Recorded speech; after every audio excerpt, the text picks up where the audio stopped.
কৃষক কৃষি তার উন্নয়ন সব নিয়ে আমাদের এই আয়োজন।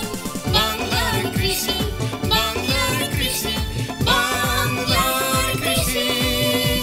ফলবে ফসল ভরবে গোলা আরো বেশি বেশি।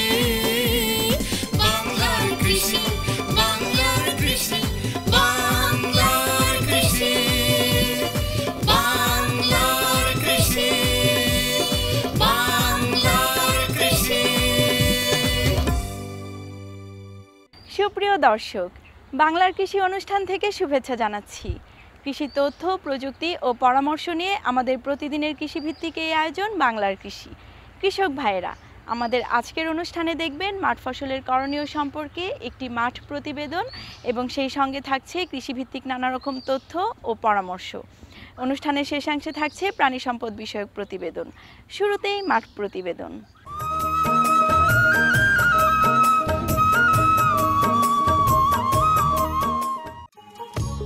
মৌমাছি মৌমাছি কোথা যাও নাচি নাচি, দাঁড়াও না একবার ভাই, ওই ফুল ফুটে বনে যাই মধু আহরণে, দাঁড়াবার সময় তো নাই। পোকা জাতীয় ওই প্রাণীটি আমাদের বহুমুখী উপকার করে। মৌমাছির রানীকে ঘিরেই মৌমাছিদের সংসার। রানীবিহীন মৌচাষ সম্ভব হয় না। হাজার হাজার শ্রমিক মৌমাছি রানীর সেবা খেদমতে ব্যস্ত থাকে সারাক্ষণ। এই মৌমাছিরা বছরব্যাপী লক্ষ্যে অলক্ষ্যে আমাদের কত শত উপকার করে। ফুলে ফুলে ঘুরে ঘুরে মৌমাছি মধু আহরণ করে মৌচাকে জমা করে। শিবালয় উপজেলায় ৫,৭৯০ হেক্টর জমিতে সরিষা আবাদ হয়েছে। এর মধ্যে আমার এই সরিষা অঞ্চলে ১৮০৫টি মৌবাক্স স্থাপন করা হয়েছে। এখান থেকে আশা করা যাচ্ছে যে ৯ মেট্রিক টন মধু আহরণ করা যাবে। তো মধু চাষ একটি লাভজনক ব্যবসা।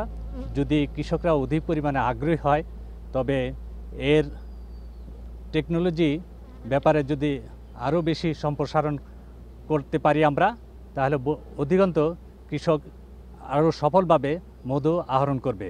আমরা কৃষি সম্প্রসারণ অধিদপ্তর থেকে এই ব্যাপারে সর্বাত্মক সাহায্য প্রদান করে থাকছি এবং ভবিষ্যতে এই ব্যাপারে যদি কৃষকরা আরও বেশি আগ্রহী হয়ে থাকে, আমরা এই ব্যাপারে তাদের সঠিক পরামর্শের মাধ্যমে মধু চাষের ব্যাপারে অধিকতর প্রশিক্ষণ প্রদানের মাধ্যমে মধু চাষের ব্যাপকতা বৃদ্ধির কার্যক্রম গ্রহণ করব। চলমান মৌসুমে হাজার হাজার হেক্টর সরিষা ক্ষেত থেকে মৌমাছি মধুর নেক্টার সংগ্রহ করে। পরে সেগুলো মধুতে পরিণত হয়। ফুলে ফুলে মৌ সংগ্রহ করতে গিয়ে ফুলের পরাগায়নে বেশ সহায়তা হয়। আর এ কারণে মৌমাছি পরাগায়িত ফসলে ১৫ থেকে ২০ ভাগ অতিরিক্ত ফলন পাওয়া যায়। আবার ইদানিং কিছু কিছু মৌচাষী নিজেরা রানী মৌমাছি সংগ্রহ করে মৌবাক্স তৈরি করেন এবং মৌসুমে বিভিন্ন স্থানে ঘুরে মৌচাষ করে মধু সংগ্রহ করেন।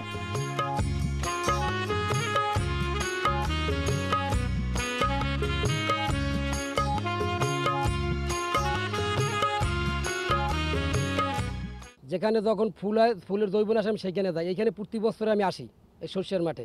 একটা বাক্সের ভিতর ফ্রেম ৭টাও থাকে, ৮টাও থাকে, ৬টাও থাকে, ৪টাও থাকে, ৩টাও থাকে। মানে ওরা মাছির যখন বৃদ্ধি হবে তখন আমরা একটা সিট বসাই দিই, তখন আর ফ্রেম আমাদের বাড়তে থাকে। করি আমরা বক্স চেক দিলে যখন মধু হয় মেশিন নিয়ে আমরা মধু সংগ্রহ করি। ধরেন আমাদের এখানে বক্স আছে ১৫৮ বক্সে আমরা এই টাইম দিতে আমরা মনে করেন ৩ মণ মতো মধু পাইছি। প্রথম টান দীর্ঘদিন হয়, তারপরে সপ্তাহের মাথায় টান দিতে হয়, অনেক বৃদ্ধি হবে।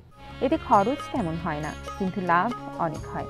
১ কেজি মধু ৩০০ থেকে ৫০০ টাকা করে বিক্রি করেন। আর যেহেতু এই মধু শতভাগ খাঁটি, সেজন্য রাস্তার ধারের এই মৌচাষীদের কাছ থেকে ক্রেতারা গাড়ি থামিয়ে কিংবা হেঁটে এসে খাঁটি মধু কিনে নিয়ে যান। তাই বাজারে গিয়ে এই মধু বিক্রি করতে হয় না।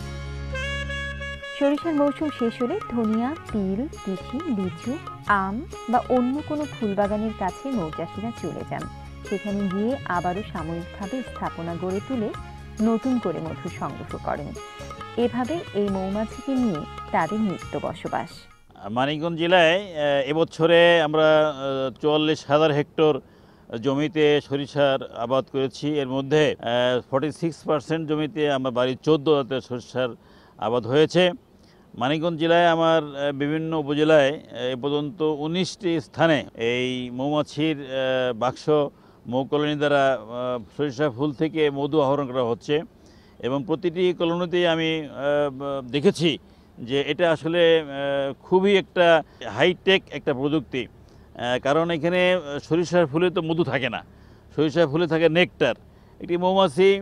একটি মৌমাছি সারাদিন সে নেকটার সংগ্রহ করে এবং সে যখন মৌচাকে ফিরে আসে ওই নেকটার থেকে তখন আল্লাহর রহমতে তার ওইখানে মধু তৈরি হয় এবং মধুগুলি সে তখন চাকের ভিতরে সে রেখে আবার সে ছুটে যায়। এভাবে একটি মৌমাছি সারা বছরে মাত্র 1 চামচ মধু তৈরি করতে পারে।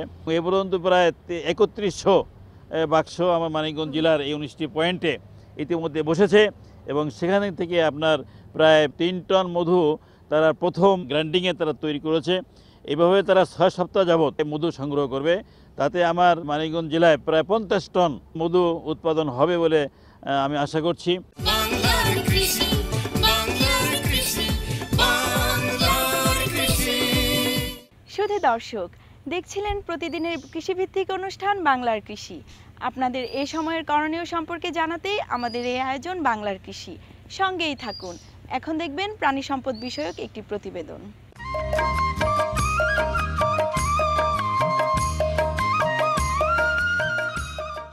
খুরা রোগ প্রতি বছর দেখা দেয়। এটি প্রাণীর ভাইরাসজনিত একটি মারাত্মক সংক্রামক রোগ। এ রোগ এলাকা ভেদে বাতজরা, খুরপাকা, এঁশো, খরুয়া, তাপরোগ এবং খুরাচল নামেও পরিচিত। গরু, ছাগল, মহিষ ও ভেড়া এ রোগের শিকার। আক্রান্ত প্রাণীর দুধ ও মাংসের উৎপাদন হ্রাস পায় এবং বাছুরের ব্যাপক মৃত্যু ঘটে।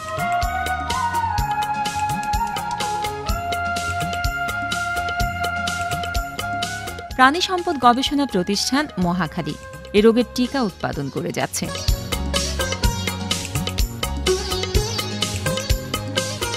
এই টিকা গবাদি প্রাণীর জন্য 6 ml এবং ছাগল বা ভেড়ার জন্য 2 ml করে চামড়ার নিচে 4 মাস পর পর প্রয়োগ করতে হয়।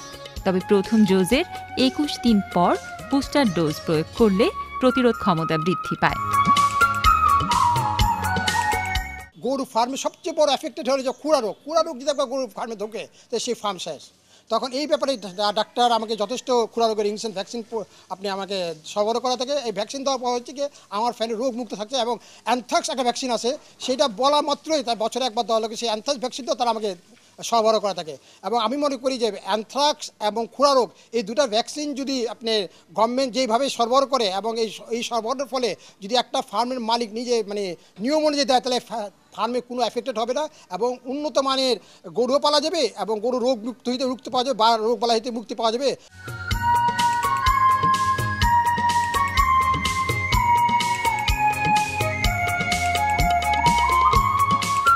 4 মাস বয়সের কম বয়সী প্রাণীকে এই টিকা দেওয়া যায় না। গর্ভবতী গাভীকে সতর্কতার সাথে বিশেষজ্ঞের পরামর্শে টিকা প্রয়োগ করা যেতে পারে। এই টিকা 4 থেকে 8 ডিগ্রি সেন্টিগ্রেড তাপমাত্রায় 4 মাস পর্যন্ত সংরক্ষণ করা যায়।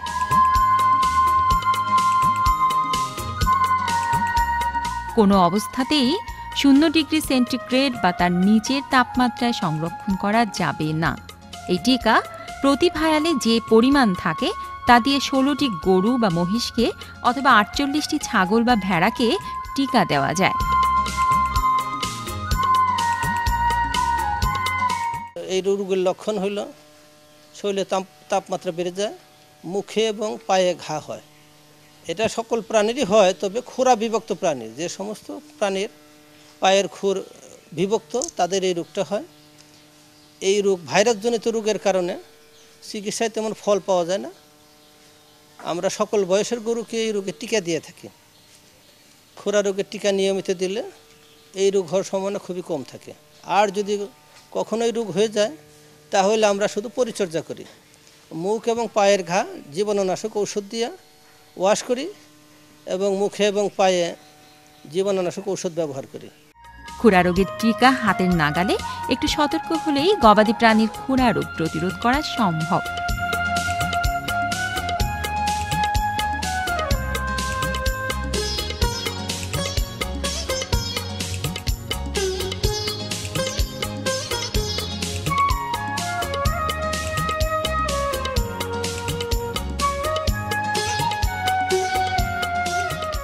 আসুন সবাই গবাদি প্রাণীর খুরা রোগের টিকা ব্যবহার করি এবং গবাদি প্রাণী রক্ষা করে খাদ্যে আমিষের চাহিদা পূরণে অবদান রাখি। বাংলার কৃষি, বাংলার কৃষি, বাংলার কৃষি। সুপ্রিয় দর্শক, দেখছিলেন প্রাণী সম্পদ বিষয়ক প্রতিবেদন। সেই সঙ্গে শেষ করছি আমাদের আজকের বাংলার কৃষি। বাংলার কৃষি আগামীকাল একই সময়ে প্রচারিত হবে। কৃষক ভাইরা, আমাদের এই অনুষ্ঠান সম্পর্কে আপনাদের মতামত এবং পরামর্শ আমাদের লিখে জানাতে পারেন। আমাদের লিখবার ঠিকানা প্রযোজক বাংলার কৃষি, কক্ষ নম্বর 222, বাংলাদেশ টেলিভিশন, টেলিভিশন ভবন, রামপুরা, ঢাকা। আমাদের email address banglarkrishi@ais.gov.bt। Facebook ID বাংলার কৃষি। আপনারা ইচ্ছা করলে ইউটিউবে বাংলার কৃষি অনুষ্ঠানটি দেখতে পারেন। কৃষক ভাইরা, আপনারা সবাই ভালো থাকুন, সুস্থ থাকুন, সেই প্রত্যাশায় শেষ করছি আমাদের আজকের বাংলার কৃষি। আল্লাহ হাফেজ। কৃষক কৃষি তার উন্নয়ন, স্বপ্নে